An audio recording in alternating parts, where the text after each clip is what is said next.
Hello everyone, my name is Loomer and welcome to another episode of Templar Training. In the last episode I showed you how you could stun your pursuer by disabling them first. Today we're going to continue looking at stuns, but this time we're going to focus on how you can get them using things like misdirection and the element of surprise instead. The main thing to keep in mind here is that for all of these stuns, there's nothing stopping your pursuer from hitting the kill button to kill you, so these can be trickier to pull off. But with that said, let's get started. We'll start with a look at Disguise. Disguise can be a great way to fool your pursuer, but if you activate it in plain sight and then walk around obviously, don't be surprised if people see right through it.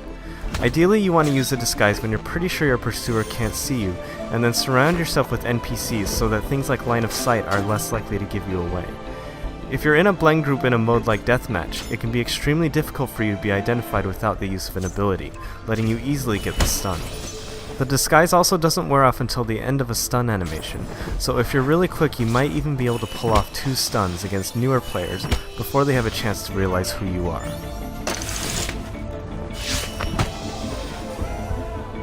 Next, let's look at Firecrackers.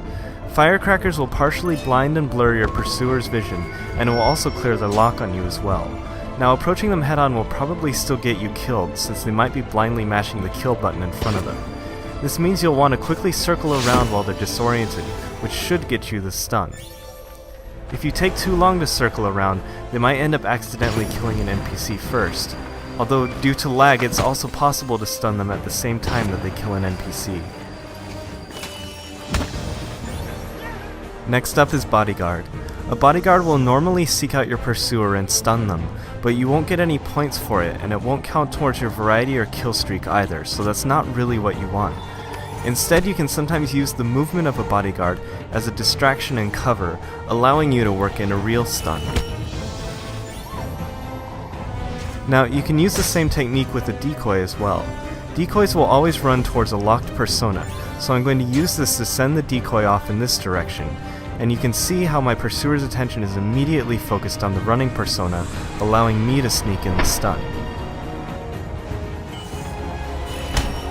Now, just like with Bodyguard, if the decoy is killed you'll get a lure, and one lure can be nice for variety, but in most cases you're better off using the decoy as misdirection to get the stun instead, which is worth more points and counts towards your kill streak. Although again, it is possible to get a simultaneous lure and stun sometimes due to lag.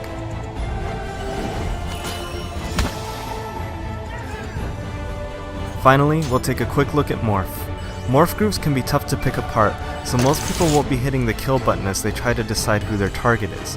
You can use this to dart out from a very short distance to try to get the stun.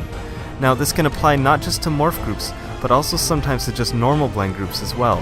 Sometimes your pursuer's decided who to kill, but they're fumbling with the lock system and you can still surprise them with the stun. This is a good lesson for you as a pursuer as well, that you should never approach your target's blend group until you're ready to kill, even if you're just guessing who it is. Now that we've taken a look at using abilities to get these types of stuns, we're going to move on to stuns without using abilities, or naked stuns as they're known in the community. One of the most common types of naked stuns is the corner stun.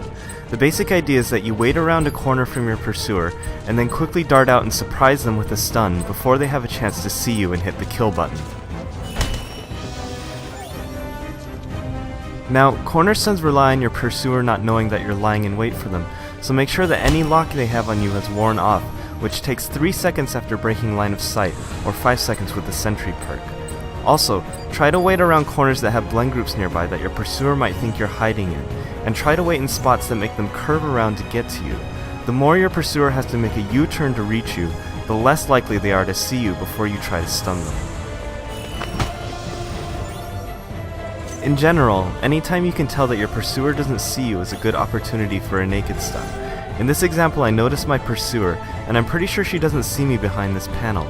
Because she's less likely to check behind her in the area she just swept, I'm going to circle around and try to surprise her with a stun from behind. The time to circle my pursuer is longer than ideal in this clip, but you get the general idea. Here's an example where my pursuer turns to his right, and I'm pretty sure he doesn't realize I'm behind him. And sometimes you'll run into players that you can tell just have no idea what's going on at all.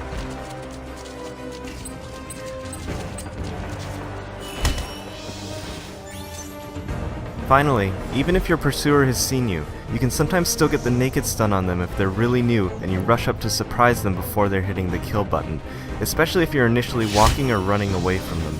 You can sometimes surprise a pursuer when they're standing outside of a failed smoke bomb as well. Now, it's important to note that for all of the stuns in this episode, they're much more likely to work on newer players, while an experienced player will probably still get the kill. But a large component of doing well in this game is being able to get inside the head of your opponent and determining what you can get away with, not only as a target but also as a pursuer. And if you're able to do this successfully, these types of stuns can provide some of the most satisfying moments in the game. That's it for this episode of Templar Training. I'll see you next week for the 7th and final episode of the series. See ya!